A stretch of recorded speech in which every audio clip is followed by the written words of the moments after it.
Halo, selamat pagi adik-adik semua. Gimana kabarnya? Beberapa minggu-minggu yang lalu, yang melayani persembahan pujian di sini adalah teman-teman kita dari kelas besar. Hari ini Lausu yang melayani pujian kita bersama dengan adik-adik. Nah, sebelum kita mulai kebaktian ini, kita masuk dalam doa. Semuanya lipat tangan, tutup mata, kita berdoa. Tuhan Yesus, terima kasih Tuhan sudah memberkati kami dalam minggu-minggu yang telah kami lalui. Tuhan sudah beri kami kesehatan, Tuhan sudah beri kami kesetiaan hingga hari ini kami tetap dapat memuji dan memuliakan nama-Mu.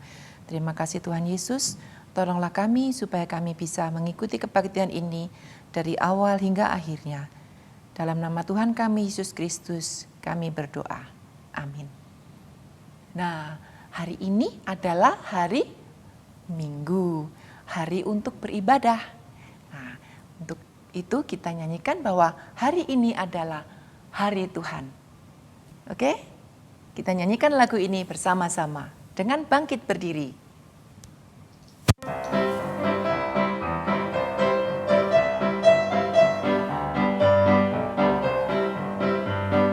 Hari ini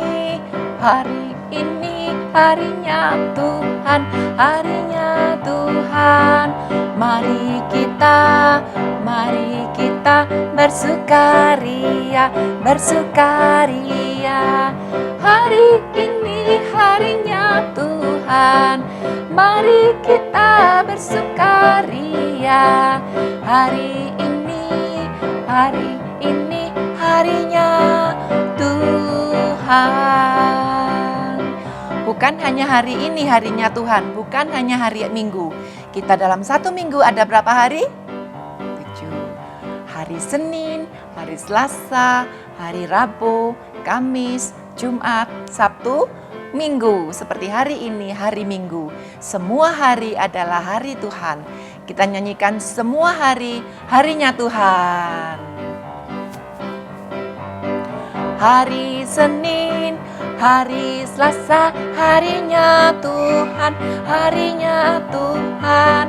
Hari Rabu, hari Kamis, harinya Tuhan, harinya Tuhan. Hari Jumat, harinya Tuhan. Hari Sabtu, harinya Tuhan. Hari Minggu, semua hari, harinya Tuhan. Ya, semua hari adalah harinya Tuhan. Kita dicintai oleh Tuhan setiap hari, biarpun Senin, Selasa, Rabu, Kamis, Jumat, Sabtu, Minggu. Tiap hari kita dicintai. Kenapa? Karena kita anak-anak Tuhan yang istimewa. Nah, semua boleh mengatakan, kita ini siapa sih kamu? Tapi kita adalah anak Tuhan yang istimewa. Kita nyanyikan Ku Istimewa.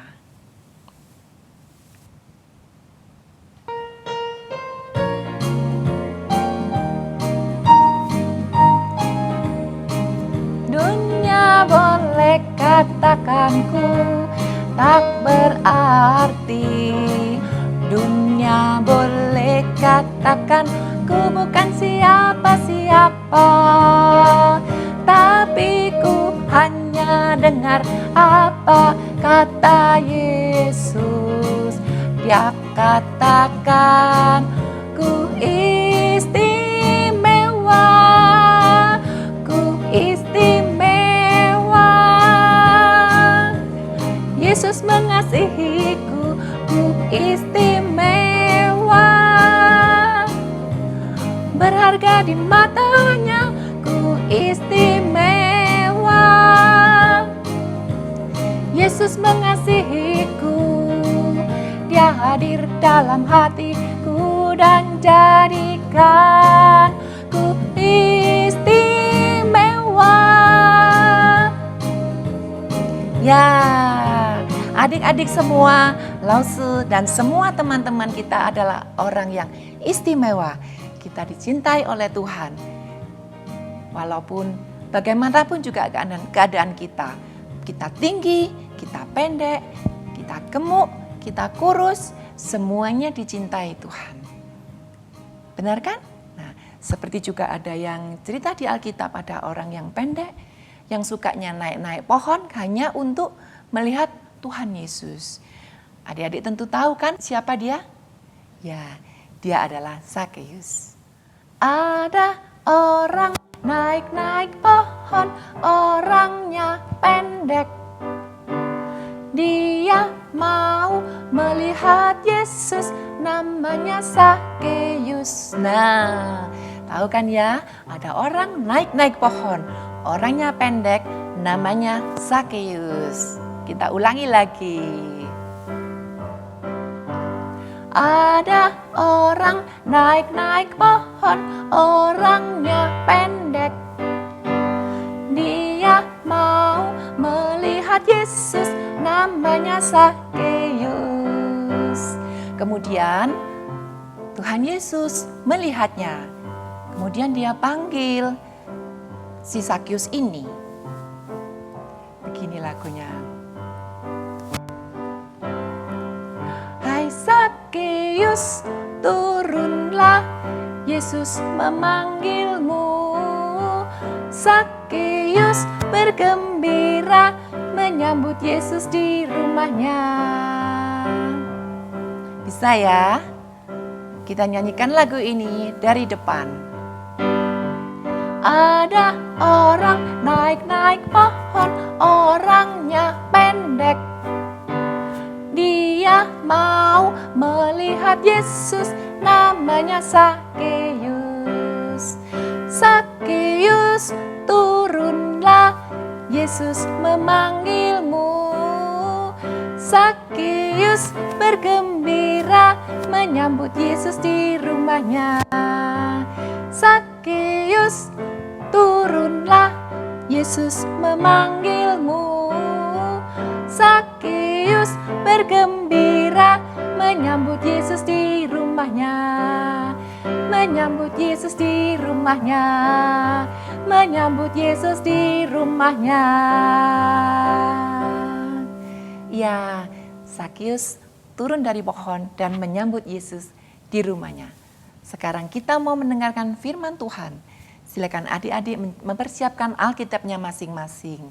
Dan apabila di antara adik-adik ada yang mau memberikan persembahan, bisa ditransfer ke nomor rekening yang tertera. Atau mungkin bisa titip ke papa, mama untuk minta bantu ditransferkan.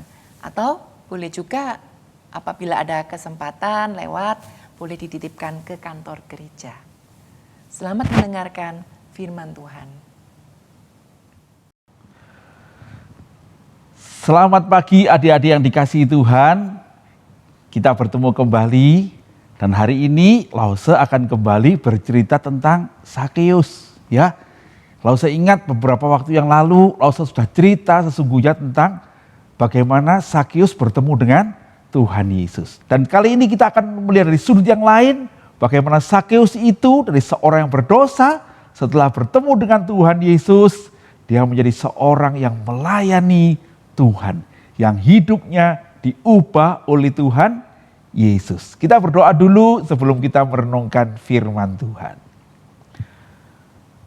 Selamat pagi Bapa yang di sorga, kami bersyukur hari ini kami boleh kembali membaca firman-Mu. Dan kami kembali diingatkan bagaimana Engkau mengubah Sakeus seorang yang berdosa menjadi seorang yang mengasihi Tuhan, yang melayani Tuhan. Kami juga adalah orang-orang yang berdosa.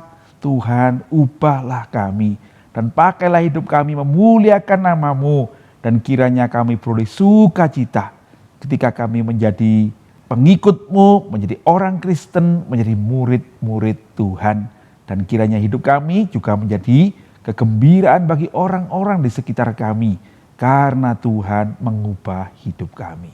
Terpujilah nama-Mu. Demi Yesus Juru Selamat kami yang hidup, kami berdoa dan mohon tuntunan Tuhan. Amin. Nah, adik-adik sekalian, waktu yang lalu Lause sudah cerita tentang Sakeus, dan hari ini Lause akan mengulang sedikit ya tentang siapakah Sakeus itu. Nah ya, kita akan baca bersama-sama dari Lukas 19 ayat 1 sampai 10. Beginilah firman Tuhan. Yesus masuk ke kota Yeriko dan berjalan terus melintasi kota itu. Di situ ada seorang bernama Sakius, kepala pemungut cukai, dan dia seorang yang kaya. Ia berusaha untuk melihat orang apakah Yesus itu, tetapi ia tidak berhasil karena orang banyak, sebab badannya pendek. Maka berlarilah ia mendahului orang banyak, lalu memanjat pohon ara untuk melihat Yesus yang akan lewat di situ. Ketika Yesus sampai ke tempat itu, ia melihat ke atas dan berkata, "Sakius, segeralah turun, sebab hari ini aku harus menumpang di rumahmu." Lalu Sakius segera turun dan menerima Yesus dengan sukacita. Tetapi semua orang yang melihat hal itu bersungut-sungut katanya, "Ia menumpang di rumah orang berdosa."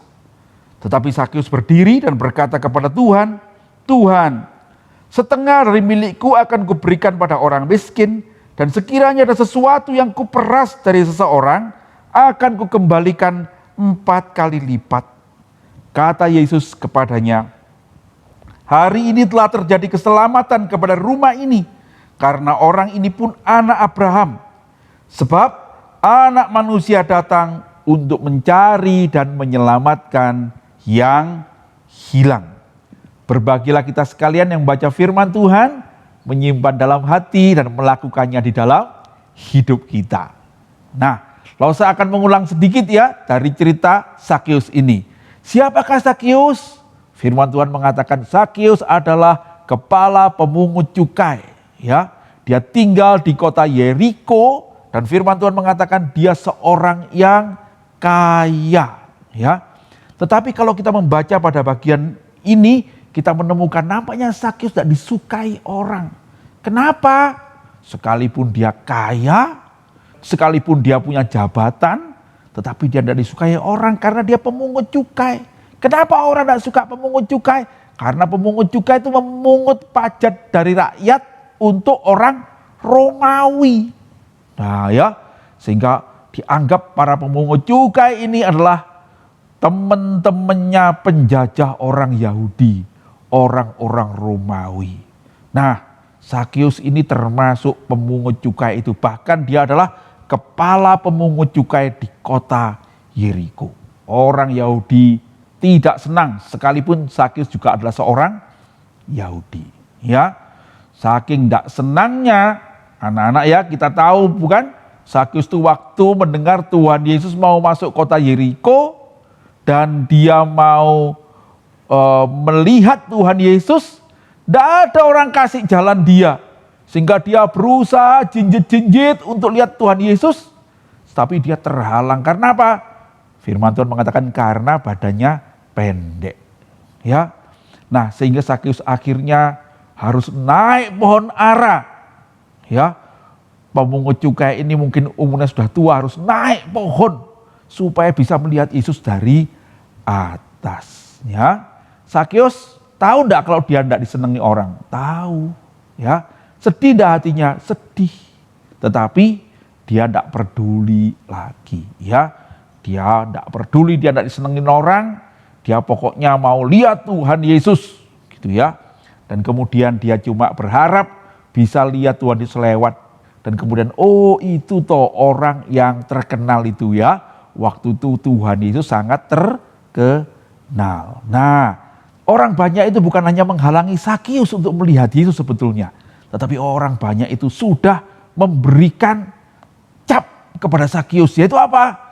Mereka menyebut dia orang berdosa. Artinya apa? Sekalipun kamu orang Yahudi, tetapi kamu sama sekali tidak berkenan kepada Tuhan.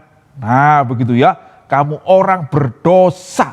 Kamu orang yang mestinya masuk neraka. Kamu mestinya orang yang dihukum Tuhan.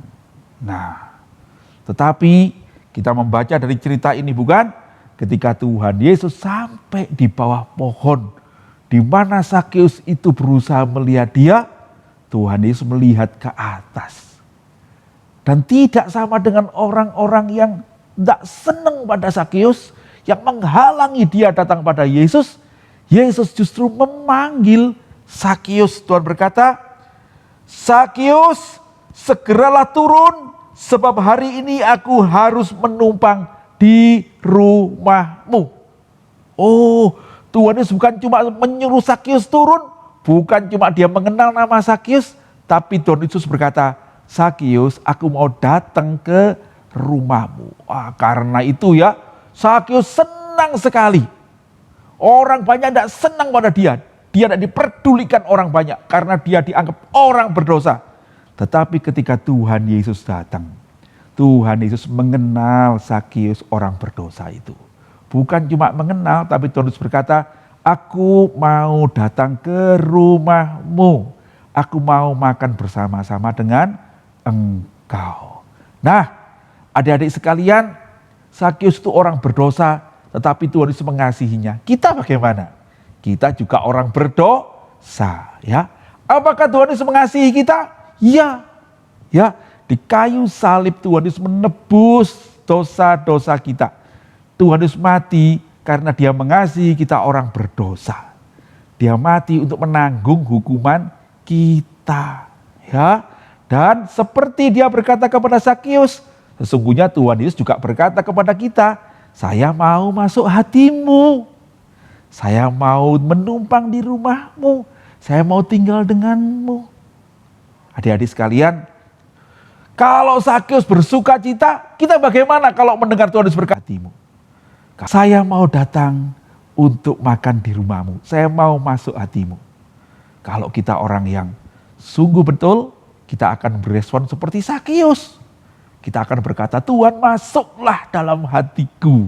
Ya, waktu Tuhan Yesus datang ke rumah Sakius, memang ada orang-orang yang tidak senang waktu Sakius itu percaya kepada Tuhan dan diterima oleh Tuhan.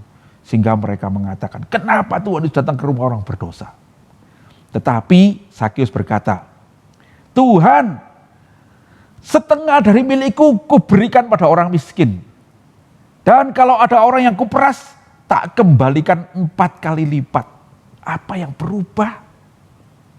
Ketika Tuhan Yesus menyelamatkan Sakius, ia masuk dalam hati Sakius. Sakius itu diubahkan dari seorang berdosa yang mau mengambil harta orang lain untuk dirinya sendiri. Sekarang dia mempunyai Tuhan Yesus.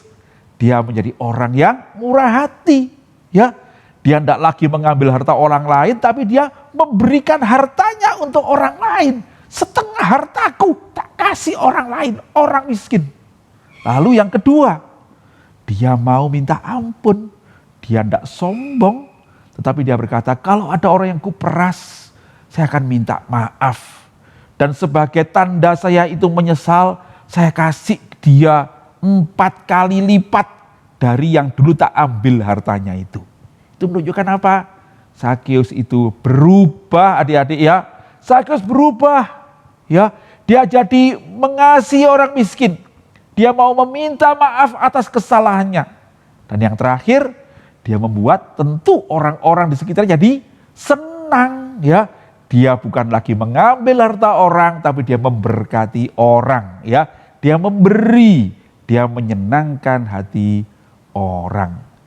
Saya yakin setelah cerita itu, Sakius akan dikenal sebagai seorang yang bukan lagi pemungut cukai, orang yang berdosa, tetapi seorang yang menjadi berkat bagi saudara-saudaranya, tetangganya. Ya. Nah, ketika Tuhan Yesus datang, dia mengubah Sakius. Dia juga mau mengubah hidupmu dan hidupku, ya. Tuhan Yesus berkata begini, sebab Anak Manusia datang untuk mencari dan menyelamatkan yang hilang, ya. Tuhan Yesus mencari Sakius dan dia menyelamatkannya. Menyelamatkannya bagaimana? Mengangkat dia dari dosa, membawanya pada keselamatan. Mengangkat dia dari seorang yang dulu mementingkan diri sendiri, menjadikan dia menjadi pembawa berkat. Mengangkat dia dari dalam kegelapan, menjadi terang. Nah, ya, demikianlah ketika Tuhan Yesus masuk dalam hati kita. Dia akan mengubah hidup kita, supaya hidup kita bukan lagi dalam kegelapan, tapi dalam terang, bukan lagi dalam kemarahan dan dosa, tapi dalam kasih dan sukacita, dan hidup kita akan menjadi berkat buat orang-orang di sekitar kita. Nah, semoga demikian juga dengan kita, ya. Mari kita percaya kepada Tuhan, menerima Tuhan di dalam hati kita. Tuhan Yesus masuklah dalam hatiku. Waktu Tuhan masuk, Tuhan pasti akan mengubah hidupmu. Ya, ayat hafalan kita hari ini diambil dari Lukas 19 ayat 10.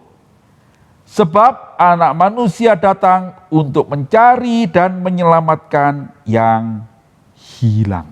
Ya, ayo kita hafalkan bersama-sama ayat ini ya. Lukas 19 ayat 10. Sebab Anak Manusia datang untuk mencari dan menyelamatkan yang hilang. Sekali lagi ya. Lukas 19 ayat 10. Sebab Anak Manusia datang untuk mencari dan menyelamatkan yang hilang. Ditutup Alkitabnya, ya. Mari kita hafalkan bersama-sama. Lukas 19 ayat 10. Sebab Anak Manusia datang untuk mencari dan menyelamatkan yang hilang. Haleluya. Puji Tuhan. Ya, mari sekarang kita hidup sebagai orang-orang yang sudah diselamatkan, ya, sebagai orang-orang yang memuliakan Tuhan. Mari kita berdoa. Terima kasih Tuhan Yesus, firman-Mu hari ini memberitahukan kepada kami betapa Engkau mengasihi orang-orang berdosa.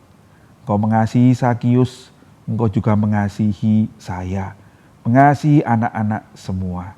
Dan Engkau mencari kami dari sorga supaya kami beroleh keselamatan. Terima kasih. Ya Tuhan Yesus, masuklah dalam hati kami dan ubahlah hidup kami menjadi hidup yang menjadi berkat bagi sesama kami. Terpujilah nama Tuhan. Dalam nama Tuhan Yesus, Juru Selamat kami yang hidup, kami berdoa dan mengucap syukur. Amin. Tuhan Yesus memberkati anak-anak.